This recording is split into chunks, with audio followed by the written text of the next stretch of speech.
If you want to succeed in your cold emails, you need to use the PAIN methodology. First, in order to do this, have a relevant intro. Secondly, what is the person's pain? Third, what is the solution you're proposing? And then fourth, have a call to action. So let's go over an example as if someone was reaching out to me and review what that looks like. Hey Jay, just checked out your LinkedIn podcast with Blake Arold and thought it was great.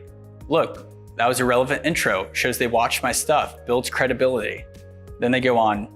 After watching the video, I checked out your YouTube to see if you were posting clips and noticed you haven't started posting yet.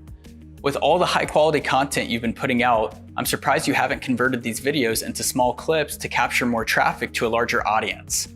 Now, guys, talk about an idea that helps me advance my brand and company image. He flatters me with saying, post high quality content and brings up a potential pain that I was unaware of, and then offers a solution to this problem.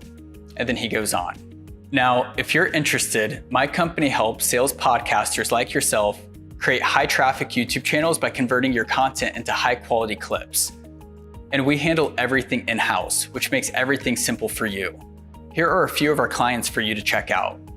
Now, what I like about this is his solution is tailored to me and my niche, sales podcasting. So he even provides testimonials so I can see his work. One thing that is not required but seems to work well with dream clients that Alex Hormozi talks about and other big names is actually cutting clips ahead of time and including them in the email. This may require a lot of work, but if the return is out there for the client, the time invested is well worth it. And then he goes on. If you're interested in learning more, I'd love to chat for a few minutes. Are you free next Tuesday at 10 a.m. or Wednesday at 4 p.m. Central Time? Now, the call to action here was great. They reduced the risk and they offered time so I can respond with a short answer. One thing I try to do is offer 2 times on 2 separate days at 2 different parts of the day. That way there's flexibility with the morning and afternoon time proposed, which increases the likelihood that the customer will be available at one of those times. This is a short example, but let's talk about a few others. And here's one I use for in-person customer events. Now, to put this in perspective, customer events can be a catalyst to build relationships for people at Dell. Whether you're sending this for your AE or you're the AE yourself, there are some nuggets you can pull out of this in psychology that you can use in your outreach. So let's review. Hi, Matt and Jeff. I hope you both are doing well. I'm reaching out because we are hosting an exclusive VIP suite for the NCAA tournament March 17th and 19th in Denver, Colorado. Tickets for this range from $500 to $2,000 depending on when purchased. We will have a tremendous view, unlimited food and beverage, and a few products on display, which you can learn about while watching March Madness live. However, the 2 sessions are on Friday, March 17th and Sunday, March 19th. And our team will need written confirmation that you can attend prior to registering. We ask that you confirm your attendance in advance as these tickets will be in high demand and held specifically for you. This will fill up fast. However, Rocky Mountain Healthcare remains a top priority for our West Coast leadership, and I wanted to send this over to you before I send it over to any of my customers next week. Please respond by the end of the week if you can make it and which date works best, and I will send over next steps. Look forward to seeing you soon. Best. Now, let's talk about who I targeted. Now, when I host events, I typically target customers who I am currently running deals with or large accounts in my territory with huge upside that we are trying to build relationships with. To go even further, I typically target influencers within the company and not just anyone within the organization.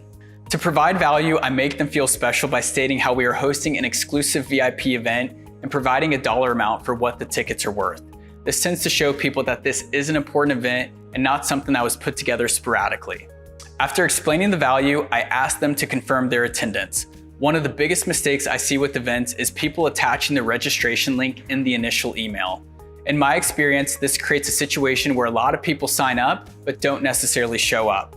And when you are hosting an exclusive event where your company is spending top dollar, you need as many attendees as possible to attend. I did this a while back when I hosted an opening day suite for the Broncos and it worked extremely well. Our marketing team spent close to $40,000 on it, so it was very necessary that we got it filled up with the right people. On the flip side, I've had colleagues host suites for other games where nobody showed up because they carelessly shot out the link and people signed up who are not serious. Most people who will give you a verbal confirmation will show up. So this is another great example of giving to get and making them confirm before I send them the link.